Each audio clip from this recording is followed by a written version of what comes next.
Hello বন্ধুরা। তো আজকে হচ্ছে বৃহস্পতিবার, আজকে বিকেলে যাচ্ছি একটু ঘুরতে। এখন তো কলেজ শেষ হয়ে গিয়েছে, ইউনিভার্সিটি এখনও কিছু চালু হয়নি। তো এখন যাবো একটু ঘুরতে, সুপ্রিয় আসছে নিতে। তো কোথায় যাই তোমরা দেখো জায়গাটা, এবং জায়গাটা দেখে তোমাদেরকে শিওর করতে পারি তো আমাদের দারুণ দারুণ লাগবে এবং আসতে ইচ্ছে করবে। তো দেখা হচ্ছে সেখানে গিয়ে। এই যে সুপ্রিয় নিতে এসছে, ওরা আমাকে বাড়িতে নিতে আসার কথা, কিন্তু আমাকে রাস্তা একটুখানি হাঁটিয়েছে। যাই হোক, আমরা বেরিয়ে পড়েছি। এরপর দেখো দিয়ারা, এদিকে রেলগেট, এদিকে হচ্ছে স্টেশন, এবং উল্টো দিকটায় রয়েছে শেওড়াফুলি যাওয়ার জন্য।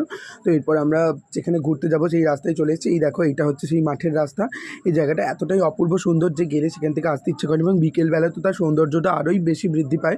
তো এই যে দেখো, এই সমস্ত হচ্ছে জলাজমি, মানে এগুলো জমি। এখানে এখন বর্ষার জন্য জল জমেছে, তো সেখানে প্রচুর শাপলা ফুল হয় এবং প্রত্যেক দিন এখানে লোকজন শাপলা ফুল তোলে। তো দেখো, সূর্য কিন্তু অস্ত চলে যাচ্ছে। এরপর ওই দেখো একটা ট্রেন, এটা গোঘাট লোকাল আর কি, হাওড়ার দিক থেকে আসছে, শেওড়াফুলি ছেড়ে দিয়ারে ঢুকছে। এরপর ট্রেনটাকে দেখলাম, ট্রেনটাকে দেখার পর আমরা এই দেখো সুপ্রিয় সন্ধ্যেবেলা একটু বললো ফুচকা খাবে, তখন ফুচকা খেলো। এরপর আমরা বাইকে করে ও আমাকে নামিয়ে দিয়ে বাড়ি চলে গেলো।